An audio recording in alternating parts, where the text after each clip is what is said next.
cognitivas superiores, y ya de lleno con los nuevos temas.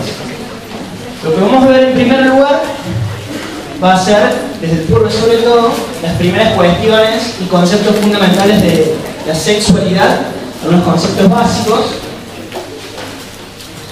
Vale. Tengo que adelantar un poco más. Vamos al medio.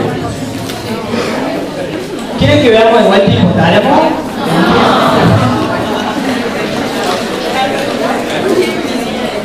Ahí va.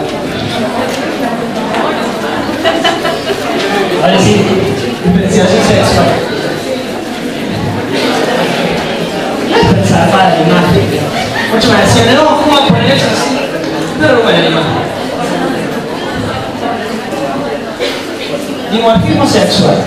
El primer concepto que vamos a empezar a dilucidar es el concepto de dimorfismo sexual.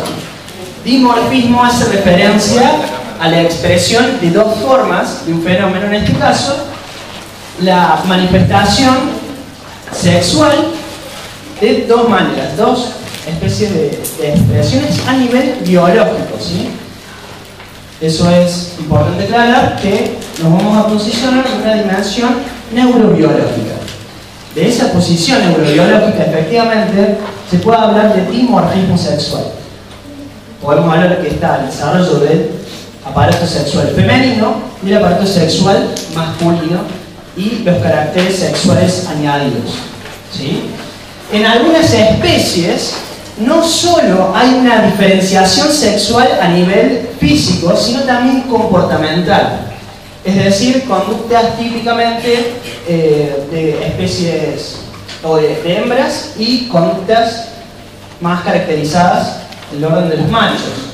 En algunas especies sí puede haber una distinción conductual de ese tipo. Ahora, en el ser humano no, porque en el ser humano el comportamiento es mucho más complejo e intervienen variables de otra naturaleza, ¿sí? Entonces, eso nos vamos a referir cuando hablemos de dimorfismo sexual.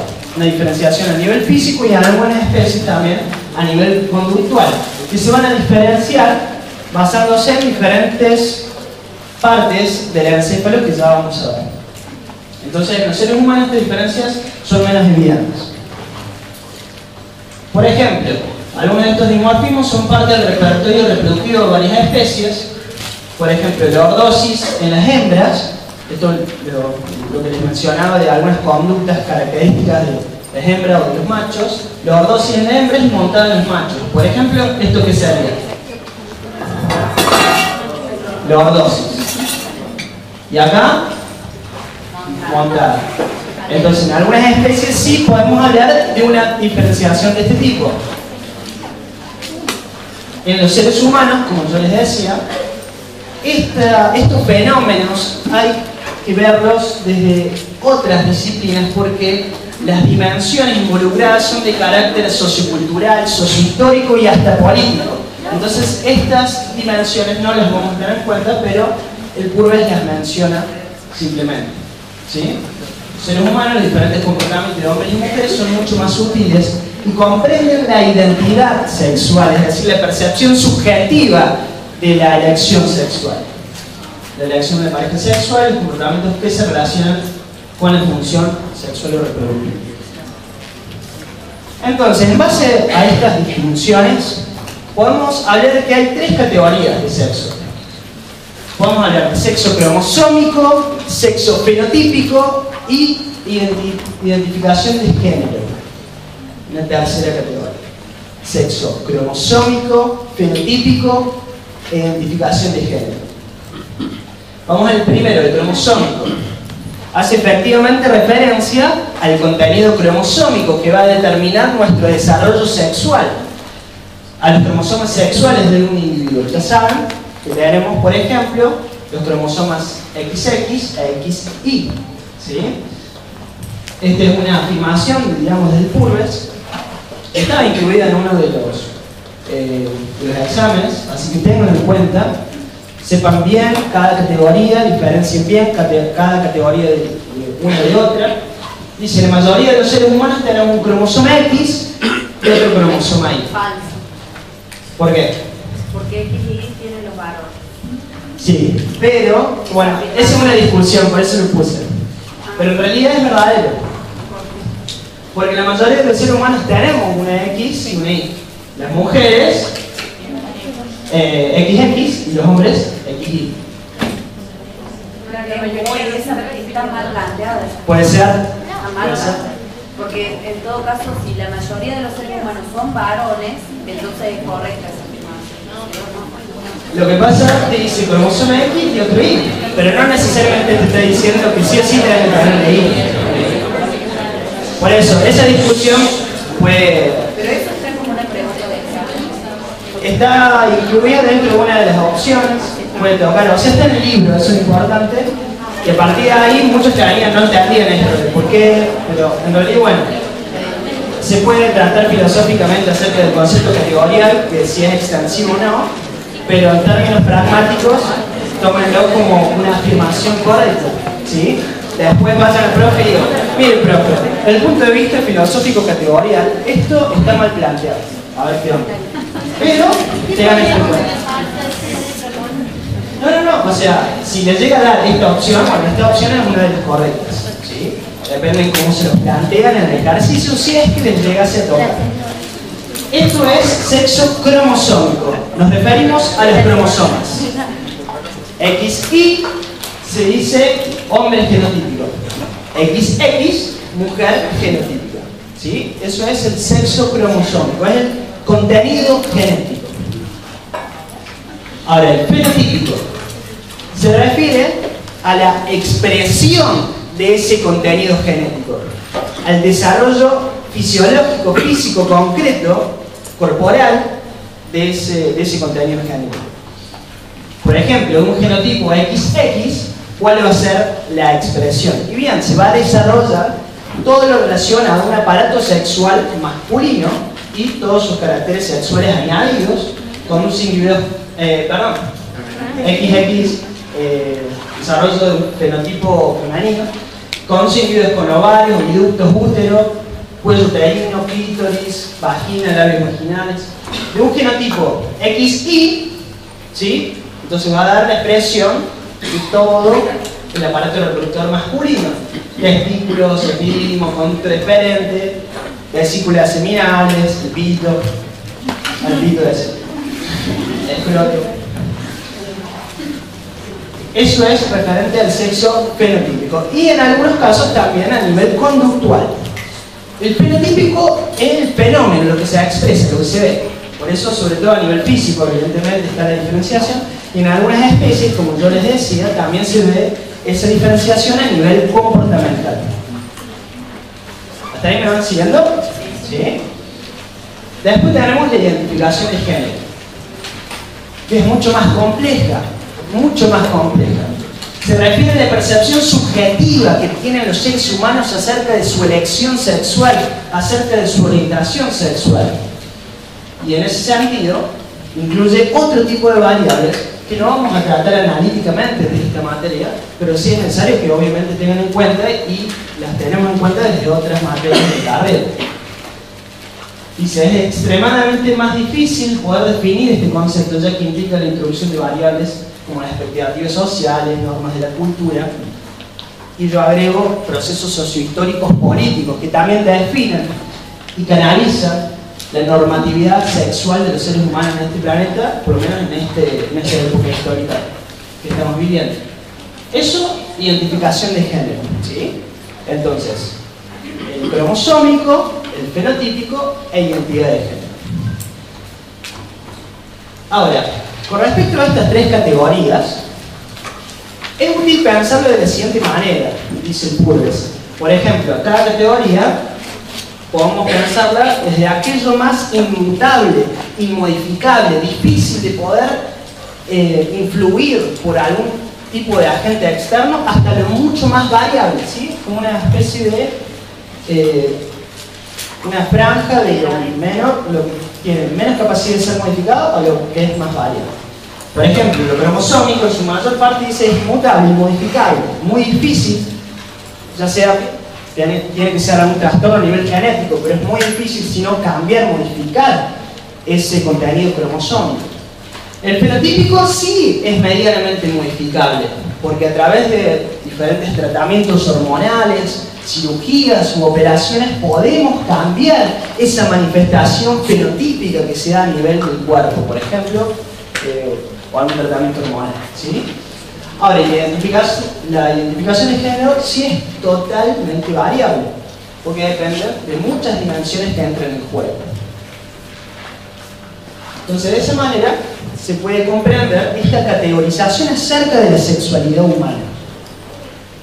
Desde este punto de vista de análisis, que es la neurobiología, ¿sí? Siempre deben eso presente. ¿Está con esto? ¿Va? ¿Me escuchan bien, no? Allá. Si sienten calor, después perdemos el aire, que es abrir la ventana un toque. Después podemos prender los helicópteros. Ahora que vimos estas categorías de sexualidad, uno podría esperar que haya una continuidad entre el sexo genotípico y el sexo fenotípico, entre el cromosómico, genotípico, que sería el contenido genético, cromosómico, y el fenotípico, lo que se expresa. Ahora, en algunos casos, dice al 1 al 2% de los casos, se dan ciertos trastornos, ciertas interferencias en ese desarrollo de lo genotípico cromosómico a lo fenotípico, con sus consecuencias. Eso se da en el 1 al 2% de los casos y se llama casos de intersexualidad. Vamos a encontrar variaciones de dos tipos: variaciones o alteraciones a nivel cromosómico, o variaciones o alteraciones a nivel hormonal, sobre todo en los receptores hormonales. Entonces, variaciones cromosómicas, variaciones hormonales.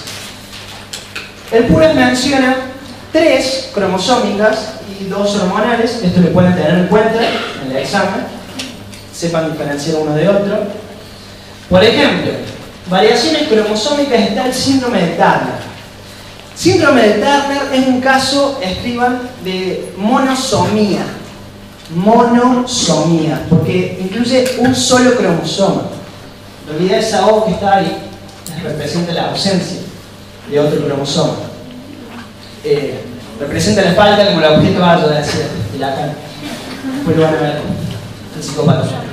Entonces, es una monosomía porque solo incluye una X, un cromosoma X.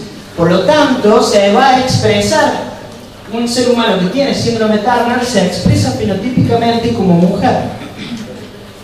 ¿Sí? Pueden ponerle el lado del símbolo. Fenotípicamente como mujer. Pero cuenta con trastornos madurativos. ¿Sí? Por eso constituye un trastorno a nivel cromosómico. Tiene trastornos madurativos a lo largo del desarrollo.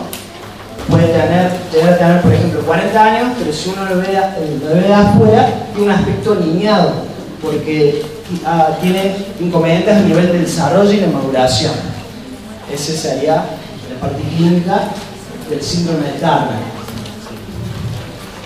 ¿Sí? Síndrome de Klinefelter, XXI. Este síndrome constituye una trisomía. La anterior era una monosomía, tenía una X. Ahora es una trisomía porque tiene 3 cromosomas. Tiene una X de más, XXI. El cromosoma Y hace que el ser humano se desarrolle como un fenotipo masculino. Entonces pongan al lado, es un fenotipo masculino. Pero efectivamente cuenta también con una pobre diferenciación, pobre desarrollo de los caracteres sexuales. También tiene trastornos a nivel de desarrollo. Hay una película argentina que se llama así, XXI, con Darín. La mayoría de Darín.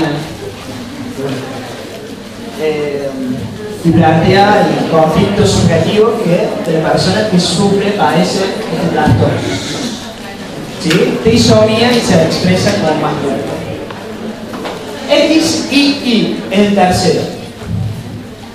XII se llama, algunos lo llaman popularmente como síndrome del superhombre, tiene una I de más, no presenta un trastorno evidente, no presenta complicaciones visibles, por eso la denominación de superhombre.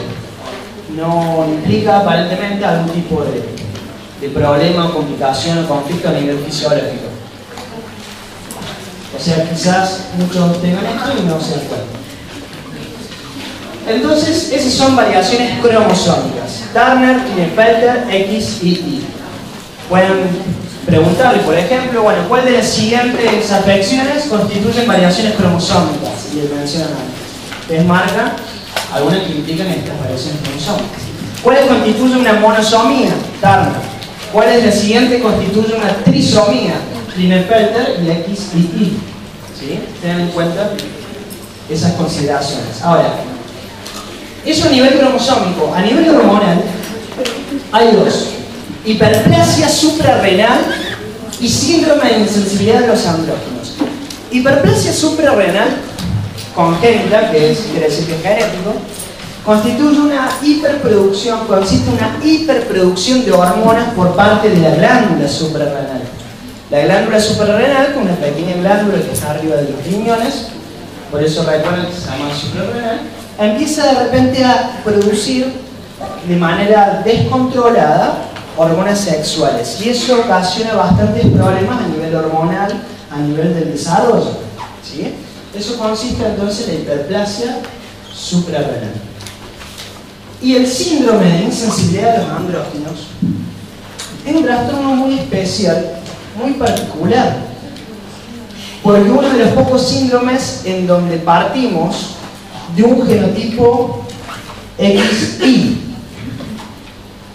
Uy, tuvo un déjà vu. Claro, lo que pasa es que lo de antes. Gracias. El síndrome de insensibilidad de los andrógenos. Uy, todavía lo tengo. Ahí está, ya se fue. Te juro que está el perro acá. Bueno, hombre. Hay un montón de teoría del déjà vu. Bueno, pero otro modo. Partimos de un genotipo XI. O sea, a nivel cromosómico sería el desarrollo de un embrión masculino. Pero en este trastorno, el síndrome de insensibilidad a los andrógenos, que quiere decir que el embrión no es sensible a las hormonas sexuales que masculinizan al embrión. Por lo tanto, partimos de un genotipo masculino, XI. Pero, al ser insensible, el fenotipo se convierte en un fenotipo femenino. Por eso también se llama feminización testicular. Se feminiza. Se desarrolla el embrión como mujer.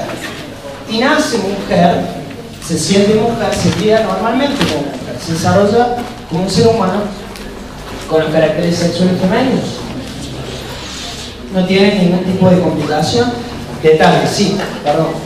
No puede ovular. Por lo tanto no podría tener hijos, pero sí podría experimentar una vida sexual totalmente normal, ¿sí? Y puede detectarse, bueno, cuando se ve que, bueno, no ovula, entonces va al médico y puede descubrir el síndrome. Pero no tiene mayores complicaciones, ¿sí?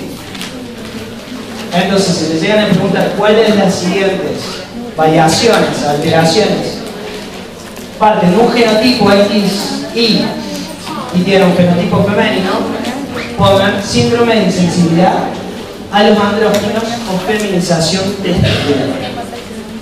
¿Sí? ¿Hasta ahí va? Bueno, vamos a ver cómo se desarrolla cada uno. Dice, a partir de 6 semanas de gestación, o sea, un día, una noche de lujuria y desenfreno, 6 semanas después, una noche, una tarde, o sea, lo que sea. 6 semanas después de eso, se forman las gónadas primordiales del embrión. Las gónadas primordiales, así se llaman. Oh, gónadas primordiales. Esas hormonas primordiales tienen dos tipos de conductos. Conductos de Müller y conductos de Wolff. Los conductos de Müller, si se llegan a desarrollar, van a promover el desarrollo de todo el fenotipo femenino. Todo lo que implica. El conducto de Wolff, el fenotipo masculino, todo el desarrollo físico del aparato reproductor masculino. Entonces, a las 6 semanas van a estar presentes estos dos conductos. Dependiendo del genotipo presente, se va a estimular uno u otro. Acuérdense, Müller, fenotipo femenino. Wolff, fenotipo masculino, puede ser preadulto. Tenganlo claro. Acuérdense, Wolff, yo siempre digo Wolff, Lowe, Machote, algo así. Y Müller se me gana mujer en importante. ¿Sí? Era más o menos así. Más, bueno. Müller, mujer. No es en portugués. Puede ser. Sí. Creo que una vez lo dije, pero no sé si lo... ¿Sí era así? ¿Ah, sí? Bueno, entonces... ¿Cómo se dice en portugués, mujer? Moleada. Bueno, ahí va. Igual...